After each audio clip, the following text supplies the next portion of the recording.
I want to ask you a question. What if you had a condition your doctor couldn't diagnose? I'm Dr. Jennifer Tanner. I am the host of the Run Well Virtual Summit Series for Runners Health. We have a series of fantastic speakers coming up. I learned a ton while I was recording these, and you are going to love it and learn a ton as well. But really, though, what if you had a disease your doctor couldn't diagnose? I see time and time again people crawling into my office. They are so tired. They don't have the energy to, to get the fulfillment and enjoyment out of life. Yeah, they go to their doctor with these problems. They say, hey, doc, look, I'm not feeling so hot. I'm a little bit run down. I'm a little bit tired. I'm super stressed out. The doctor runs some blood work. They call them up and say, hey, Sally, fantastic news. Your blood work is perfect, squeaky clean, nothing wrong with you. Then why do I feel so tired is the question that I get over and over and over again. Now I focus on runners' health, but these problems, they cross the board. You don't have to be a runner to be tired. Now, when I was training for my first marathon, I didn't want to tell anybody. I was really worried. I was scared that, if I said it out loud that it would be, and I didn't do it, then that failure would be on me. And that was really, really scary. But when I was training, I was kind of running all over town, and people started asking me like, hey, I've been seeing you out and about more, what are you up to? So I just said, you know what, fine, I'm just going to start telling people. So when I told people that I was going to run a marathon, the response was not exactly what I thought it might be. It was more along the lines of, oh, really? Are you sure you want to do that? Maybe you should start smaller. I was a little bit surprised, but you know what? I didn't want to start smaller. I didn't want to do a 5K. I didn't want to do a 10K. I didn't even have the motivation to do a half. My drive was to do the full. And I had this inner drive. I had found that motivating factor that really pushed me beyond those limiting factors. Now, with that, I knew that I could complete. I knew that I could complete the marathon despite what people were saying to me. And one of the reasons that I knew I could complete it was because of my father. Now, my dad and I were super close. As a kid, I'm 10 years younger than my siblings, so it was almost like I was an only child. And growing up, I'd hang out in the garage with my dad. We would detail the car together. We would tune up bicycles and repair stuff. I was basically the sidekick that was handing over the tools and fixing all the projects. We would always measure twice, cut once. That was number one rule of thumb working together. And we had a blast. Now, growing up and flash forward 30 years, I get a phone call from my parents. Hey, Jennifer, we need to talk to you. Your father has cancer. Those words are never the words that you want to hear. For anybody who has gone through it, I understand. It's devastating. So for the next better part of a year, I spent driving 3 to 4 hours multiple times a week to go and sit by my dad's side, to be with him. And my friends would say, you know what, that must have been really hard. And you know what, it was hard, but in a way it was a blessing because we had these countless hours where we had nothing to do but just sit and be with one another. And at this point, he was bedridden. So we would just sit by his side. My brother was really awesome, and he would put up inspirational quotes every day. We would read those, and I would, massage his legs or do exercises, but we would sit and read the paper together. We'd read the stocks. We'd talk about, finances and whatnot. It was a great moment, and I wouldn't trade that for the world. But what became my driving, motivating factor was through this entire process, not once did my father complain. Not once did he say, why me? Poor me. I can't believe all these things that are taking away. I want to live my life. Of course he wanted to live his life, but he didn't complain with the cards that he was dealt.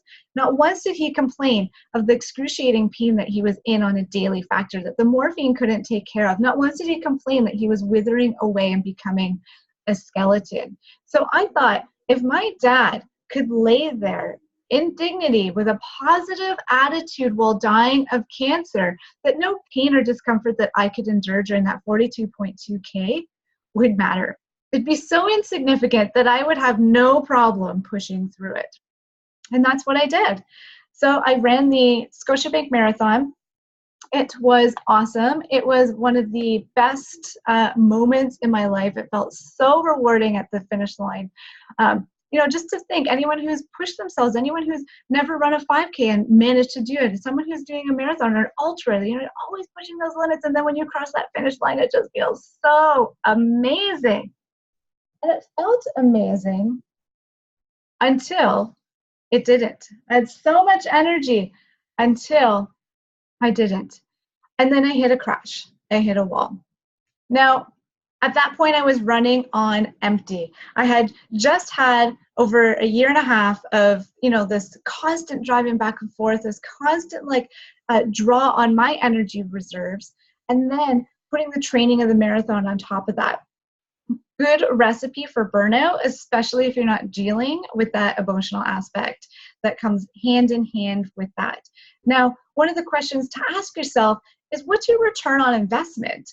Now, there was a study, not surprising, that people who had exercise and diet had better results with their goals than people who just implemented one or the other. So in this one particular study, there was people who invested 60 hours of a personal trainer, and they lost 1.5 pounds over, I believe it was 6 weeks, this time period. Now that's not a huge return on investment for 6 weeks of personal training one-on-one. Now, with me, my return on investment is one thing that I want to ask yourself at the end of your runs. Do you feel empty at the end of your run, or do you feel like you've just deposited into that energy bank? Like, are you making withdrawal or are you making a deposit? This can be a huge indicator as to how your body is dealing with stress. Now, running itself is a stressor. It's an impact sport. It impacts our joints. It impacts our mood, and it can be fantastic for mood support. And I think that's one of the ways that helped me deal with my dad passing, was that I'd go out for a run. I'd be gone for hours. It'd be these endorphins. You'd have time to think and time to process.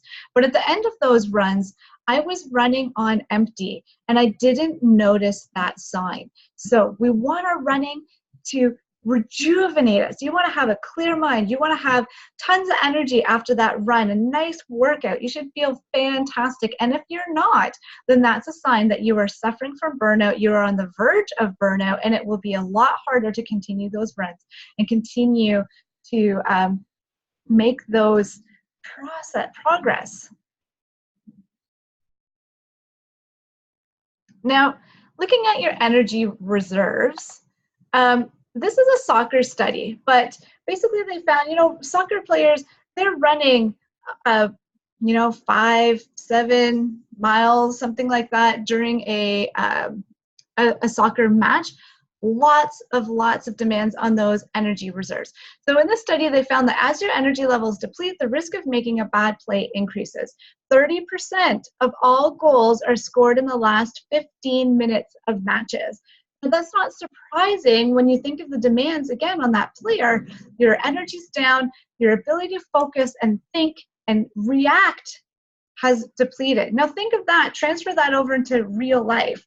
Now think of your work day. If you're going to be tired, when's it going to be? In that latter third of the day? If you're noticing that your energy is going to have a crash and burn around 2 o'clock, if you're reaching for coffee and muffins around 2 o'clock, that's a huge sign that you are suffering from adrenal fatigue and those burnouts. So when you think of your ability to perform at work, if you're having a crash and burn, how is your ability to respond to those emails, respond to those meetings, respond to the tasks at hand? How is that going to be in comparison as if you had that nice energy bank to be drawing from? Now, we all have roadblocks.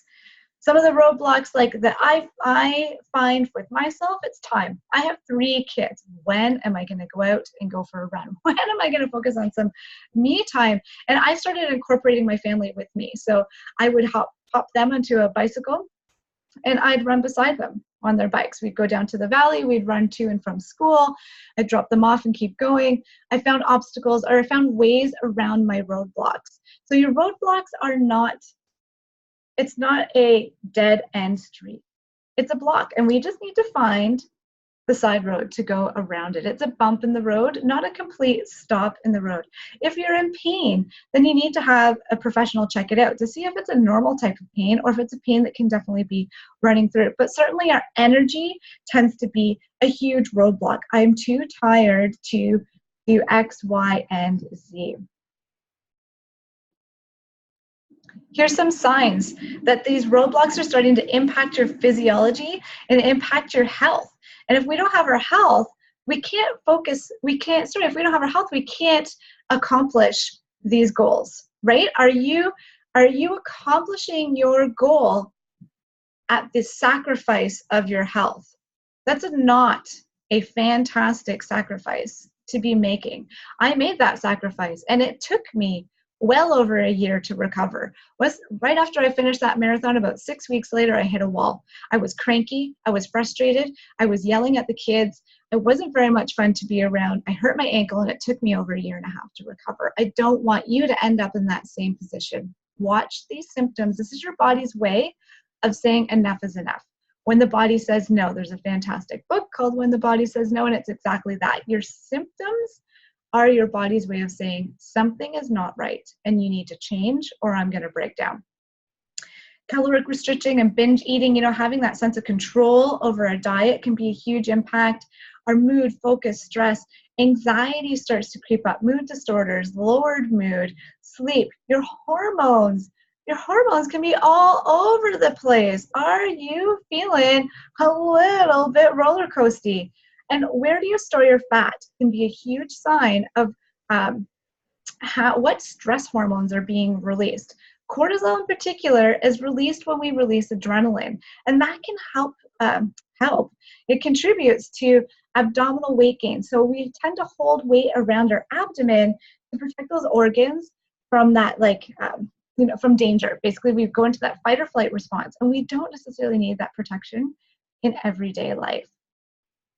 This is why you're so tired. Look at all the things so when you get into that burnout stage, you're starting to creep up there, you're starting to feel tired, this is what we call adrenal fatigue. Your adrenal glands are little tiny organs. They sit on top of your kidneys, and they produce adrenaline. This adrenaline is what gets you going places, gets you here, there. It makes you accomplish things. We need adrenaline to be successful. However, when we have this constant draw on this organ says, whew, I am tired, I am going to take a break. And it starts to shut down or starts to function ineffectively. Leads to exhaustion, energy loss, starts to have changes in sleep disorders because ideally we should have adrenaline during the day and then or cortisol, and then it's to start to go down at night. But if we're having these zigzaggedy spikes when we're releasing it, we can also have those zigzaggedy spikes in the middle of the night. Those people tend to wake up between 2 and 4 a.m. because they're having a surge of energy in the middle of the night. And that's affecting your melatonin. It's affecting your ability to sleep. It's affecting that ability to repair and recover. That's going to leave you depleted when you wake up in the morning, and it's going to leave you harder to repair from those longer runs and those demands that we're putting on ourselves. And that's what I was finding as well. I was finding that I was waking up every night.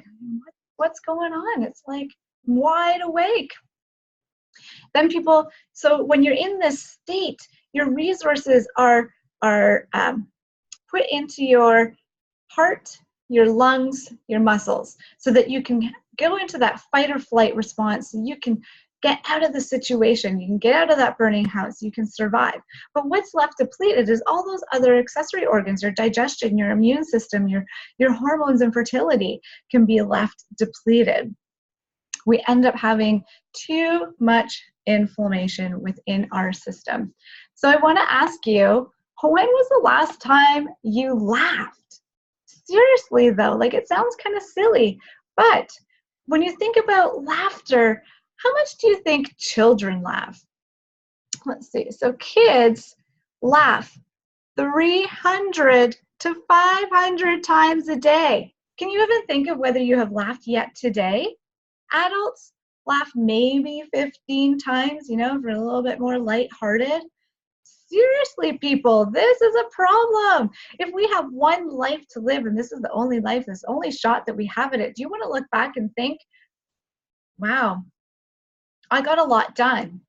Or do you want to think, I had a fantastic time getting a lot done? We can really just make that slight shift in perspective.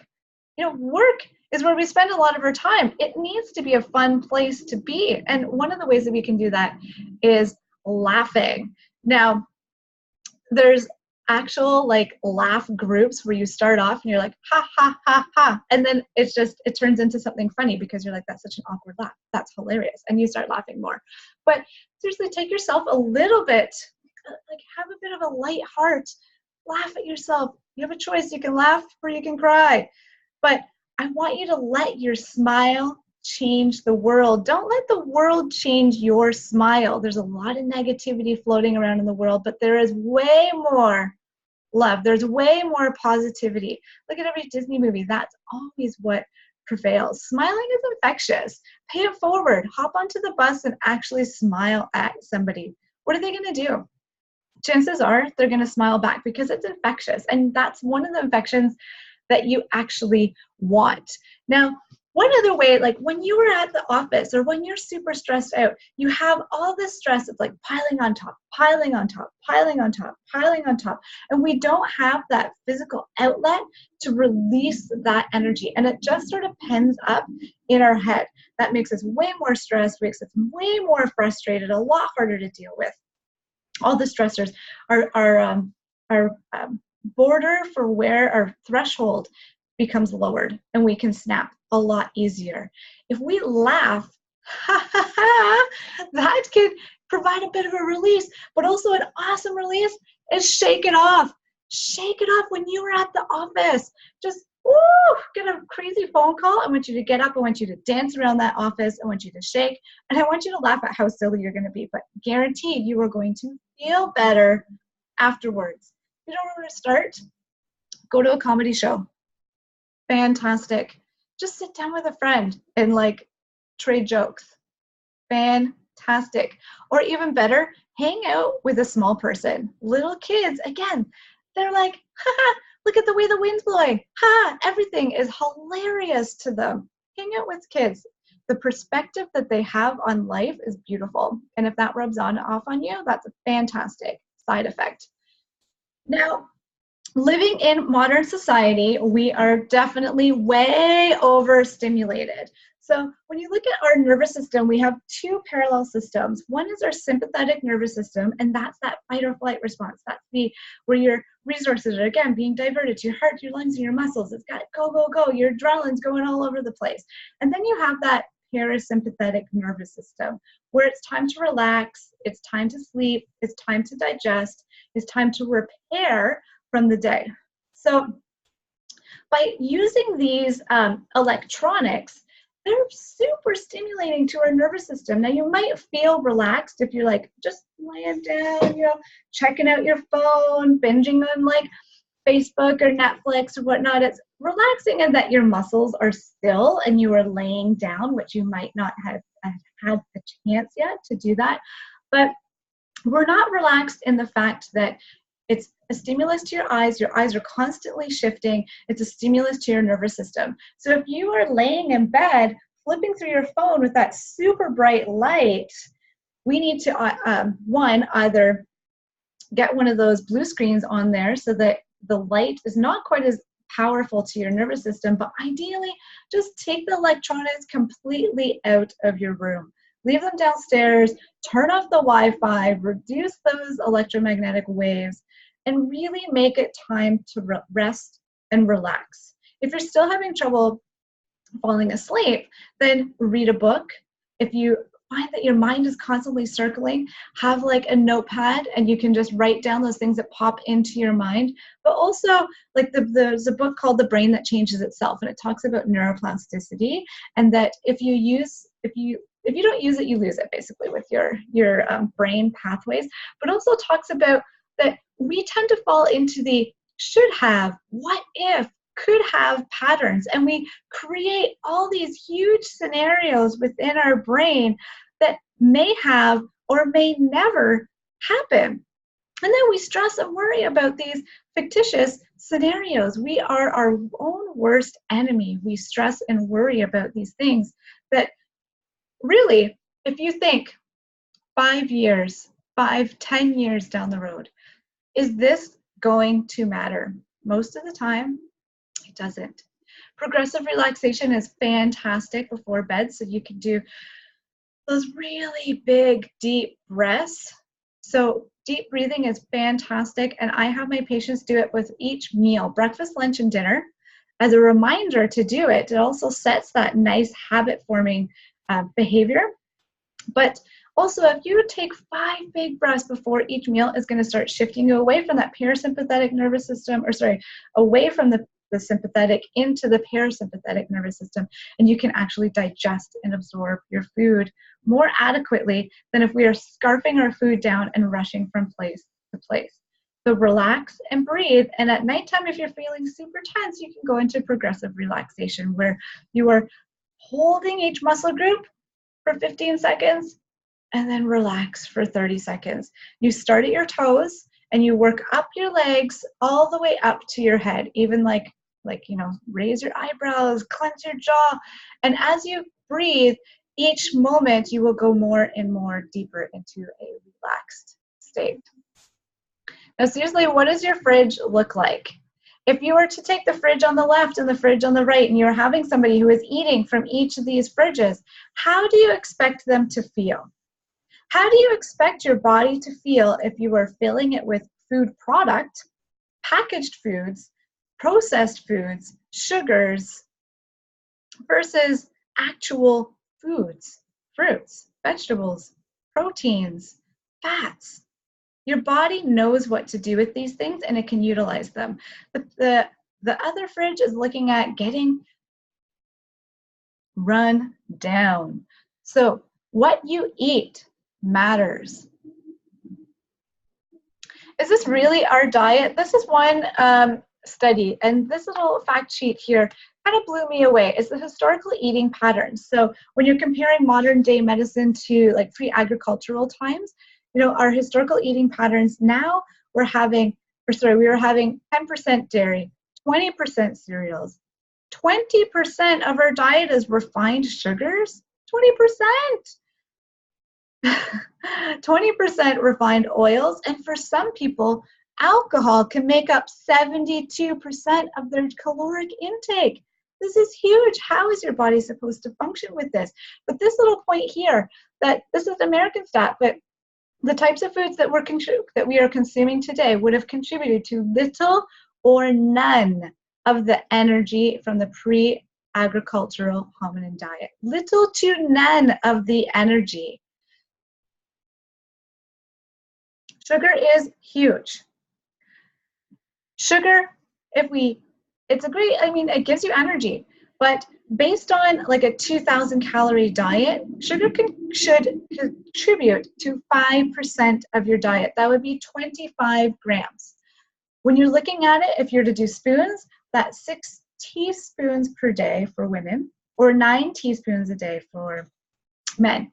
Yet the average North American, guess what the average is? If 6 is the ideal, the average is 19 and a half. That is like triple the amount of sugar that we should be consuming. And if you consume that on a regular basis, that will easily add up to 66 pounds of additional weight throughout the year. Now, if you are not burning off that sugar, you are going to store it. So contributing to today's diseases, obesity is huge. Heart disease is an epidemic. Diabetes in children, epidemic. we're having those glycemic indexes where we have these spikes and crashes in energy. And that follows that same stress pattern with those adrenal glands. And we're not providing those resources that those adrenal glands really need. Sugar doesn't fill you up, so you always feel hungry. Your mood can be suppressed. The immune system can take a hit for a certain number of hours. I believe the stat was something around the lines of 5 hours post-consumption, your immune system can drop by about 70%. So not surprising why kids always get sick after Halloween, after consuming mass amounts of sugar products. But your performance, not only your running performance can take a hit, but that daily performance. So you're just not going to have that sustainable energy, and your brain functioning is going to be left depleted. And one way you can start your day is with a warm glass of lemon water. Lemon is alkalinizing, is detoxing, your liver loves it. It gets those stomach acid ready and producing. And when you have it warm, if you are stressed out, any little relief on the jobs your body has to do is much appreciated. When you eat your food, your body has to warm it up. If you're eating things already warm, that's your body's kind of like, check, I've already done that. Thank you. I'm going to move on to the next thing. So it reduces that body burden. Rethink those carbs. We tend to think of carbs as like breads, pastas, and crackers. Switch those over. Sweet potato, quinoa, and chia can have fantastic impact, not only on those blood sugars, but on those energy reserves. Sweet potatoes, like look at those, any like vegan, triathlete, any of those endurance people, they are just packing down those sweet potatoes. Snack attack, 2 p.m. This is your challenge, everybody. I want you to have a snack at 2 o'clock every day. So snacks, looking at some protein things. You got your eggs, you got energy balls, coconut yogurt, kefir. Make a trail mix with some dark chocolate, bagel with like some hummus or almond butter with some thinly sliced apples and cinnamon. Delicious. I like to dip my fruit into almond butter, or looking at like an avocado and tuna dip. There's tons of different options. A lot of these are easy, like grab and go things that you can take with you on the run or leave at your workplace. And your food doesn't have to be boring. We think when we change our diet that we have to, like, it's all bland and, you know, it's just the same thing every day. But look at these options: lentil soup and spinach, chocolate cherry steel cut oatmeal, mango curried cauliflower, creamy asparagus pea soup, matcha and chia cantaloupe, chickpea sunflower sandwich, butternut squash tacos with tempeh, great prebiotic there. There's a whole world of food just waiting for us to discover it. And I like to think of what we eat as an insurance policy. The better we are at it, the better we feel. And we tend to be creatures of habit and gravitate towards the same foods over and over again. We may be limiting ourselves to maybe only 10 types of foods. So challenge number 2 is, when you go to the grocery store, I want you to try a fruit or vegetable that you have never tried before. You may discover something that's just beyond delicious. So what you do and what you eat matters. I know we try to make things really complicated, and taking these simple steps to reduce the burden on our body and improve those energy levels can have profound effects. So just to recap some of those things, you're going to laugh and you're going to get off those electronics. They're too stimulating. 30 days, kick sugar. You can swap that white sugar out for honey, maple syrup, agave, stevia, those natural sugars that have minerals and have antibacterial properties. Choose those warm foods. Start your day with lemon water. And we're going to have one of those healthy snacks around 2 p.m. to keep that energy level a little bit balanced so you can survive. Not only survive the latter half of the workday, but thrive. We tend to go into survival mode. Life isn't about just surviving. We need to thrive. So I spent years in practice. I've seen hundreds of these patients crawling into my office. Over the years, I've developed protocols and systems that take people to a state of health that they didn't even know existed. One of the ways I do this is we really utilize functional medicine testing for those objective measures to give us those signs of success. Are we progressing in the direction that we need to be progressing? Now, What does my gut have to do with this? Your gut has everything to do with this. This is what I believe to be one of the gateways to your body. So if you're looking at like your intestinal tract, is this pink tissue here, you have these nice tight junctions. You want the nice tight junctions for the nutrients to slip through and absorb into your bloodstream. Now, if we are sick, if we're eating things that bother us, if we are stressed, if there's a lot of inflammation, then your intestinal tract tends to look over here. This is what's called leaky gut, where we end up having these big, huge gaps, and molecule sizes can come through in sizes that your body doesn't recognize. It elicits an immune response towards it, and that's where food sensitivities are developed. Autoimmune conditions like arthritis, there's tons of thyroid issues floating around right now. Nutrient absorption, sometimes I have people come into the office and they've got awesome diets, but they just aren't absorbing that. About 40% of the population has a difficulty with absorption and with methylation, which means converting things to useful or to usable properties. But then you also have these like microorganisms can have access that can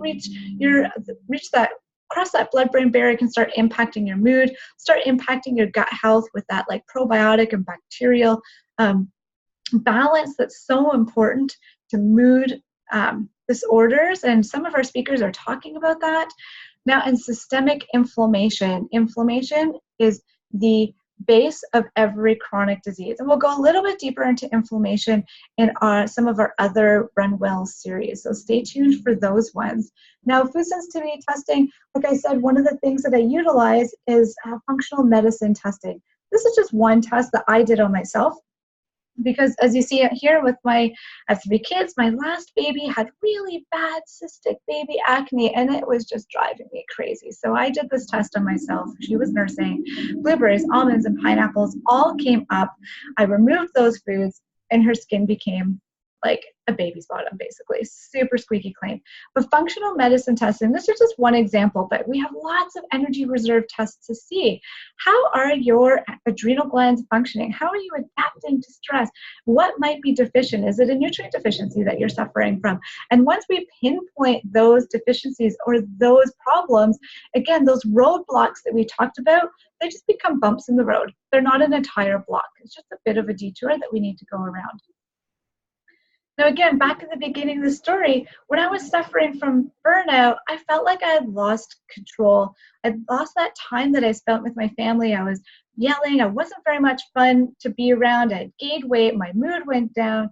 I was hurt. And it wasn't until I had found a practitioner that offered me these tests and that had answers to my questions that I felt like I could be supported. It wasn't until I recognized that what I went through was something that did need to be dealt with.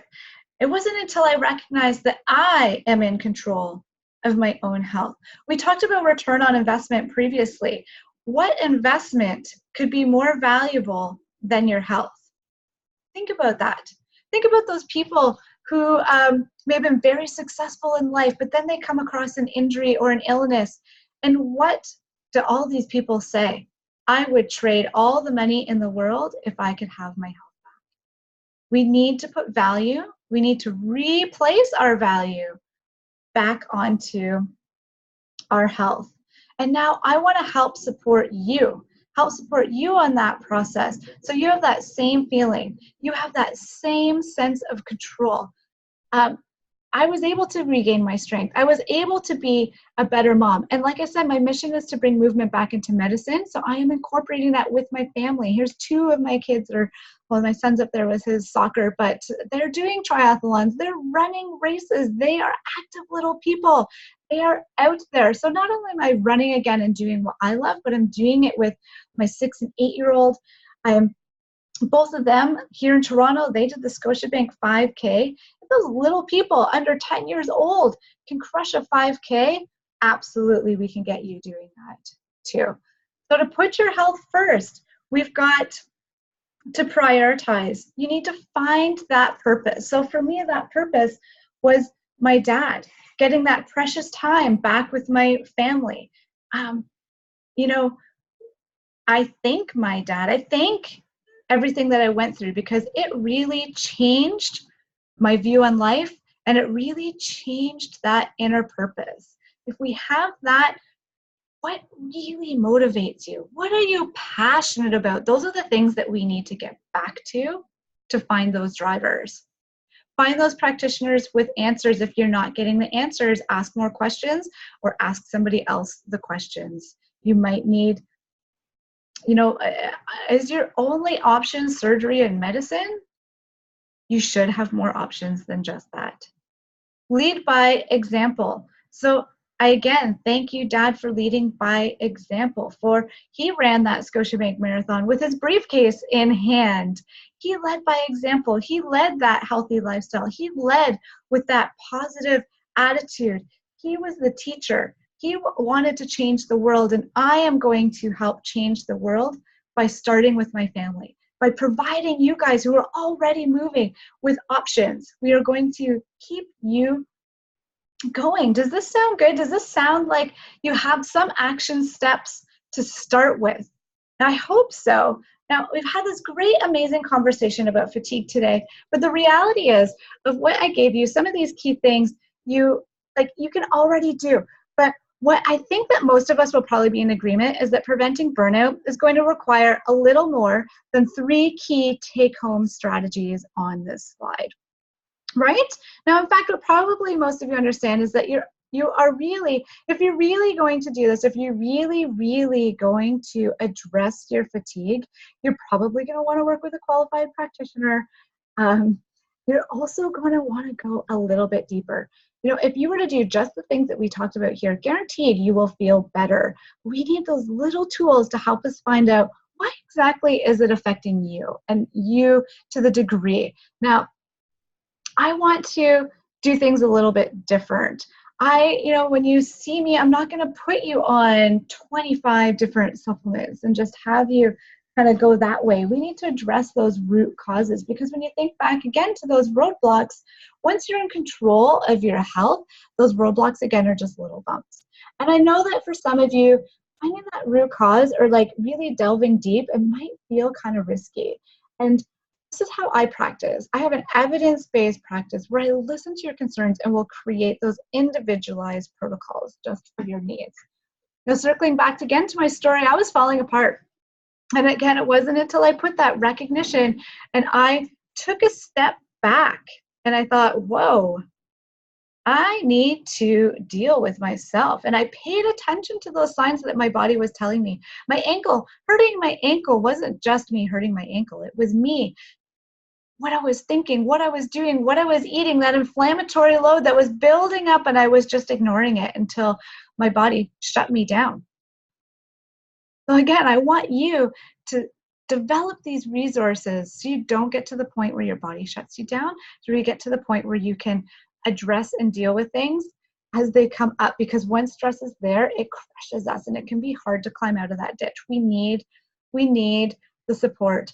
Ultimately, in my case, it was a series of very simple steps that helped me climb out of that ditch, but I had specific strategies and I had specific functional testing that helped give me the answers way more than just going to Google. I'd really love to give you that today. And I appreciate that all of you might not be ready for that next step.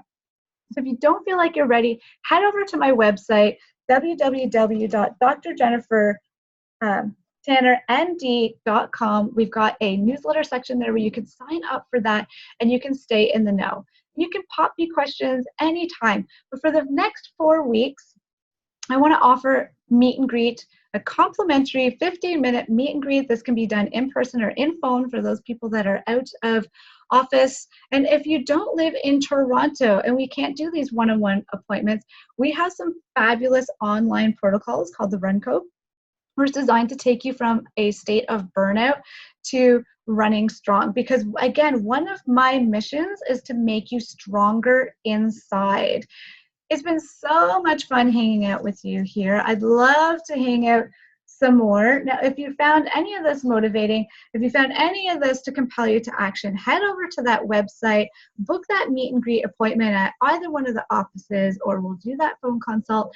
And again, as a thank you for being so fabulous and running so well, I want to offer you a complimentary 7-day dietary protocol to get you started. So recipes included, those macros are included, some fantastic wholehearted foods to get you started on the right steps, to design your health, to help stop you from burnout. So I hope you enjoy the rest of the speakers that are coming up on the Run Well Summit series today. Again, you've got my website, drjennifertannernd.com. If you have any questions, feel free to reach out. Otherwise, keep running strong, everybody. Fantastic sharing this time with you.